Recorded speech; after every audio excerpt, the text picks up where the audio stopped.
What's up, everybody? It's the Movie Guy. Well, I just got done watching The Good, the Bad, and the Ugly, which is one of my all-time favorite Clint Eastwood movies. Clint Eastwood is my all-time favorite actor. He's done so many fantastic movies, and he directed so many fantastic movies.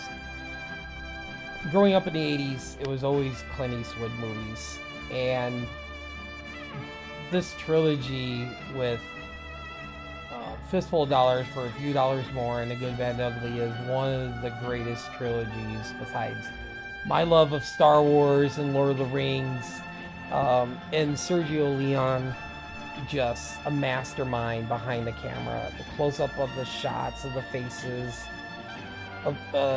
It's just like so fantastic. Not just in this one, but in Fistful of Dollars and For a Few Dollars More. And then Ennio Morricone's classic score for all three of these movies. Sergio is so underrated. He's so underrated. And um, when Eli Wallach, uh, first off, I want to real quick say that Clint was kind of hesitant about this one because didn't want to be upstage from Eli Wallach's character of Tuco. Speaking of Tuco, when they were doing the train scene where he's trying to break free of the handcuffs and the train's coming along, there was these metal like little platform things that was on the edge of the train, and if Eli would have stood up, he would have been decapitated. um so Sergio was like, we got to shoot again because Eli Wallach was very blurry.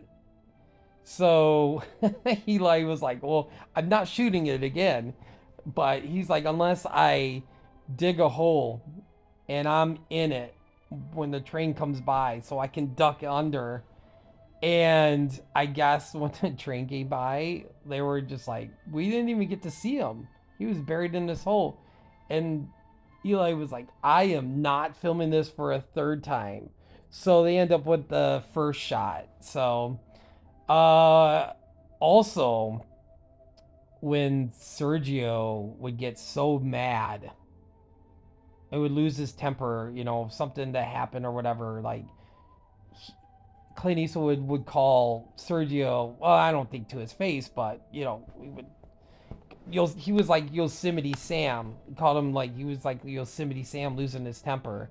So that kind of rubbed Sergio the wrong way. So when Sergio was filming Once Upon a Time in America, he kind of called Clint Eastwood out. He was just like, Clint Eastwood was like marble. He was sleepwalking. Like, he wouldn't react to gunfire or cannon shots. He just really didn't have this great reaction to stuff and everything. And I really hope Clint and Sergio had a mending of friendship before Sergio passed away in 1989. And the one thing that's always interesting about these movies too is like when you go from For a Few Dollars More, Clint and Lee Van Cleef, the great Lee Van Cleef, is teaming up together to go after Indio and his group of guys. And then in this one, he plays Angel Eyes, the villain. So, and originally they were going to cast Gianna Marie Volante, who played Indio and Ramon, as Tuco, but they didn't think he had a humor side, so they went with Eli Wallach. And I think it all just worked out. You know what is just crazy? Um, this didn't win any awards at all.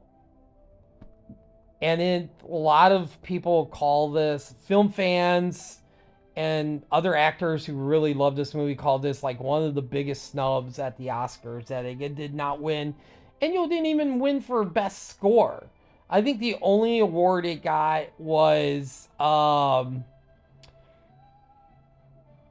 it was something nominated, I think, in 2021 for like best retrospect score, and it also got I think it got inducted into the Film Hall of Fame or something. So really, there was nothing. There wasn't win any awards, so any international awards. But to me, this is a 10 out of 10.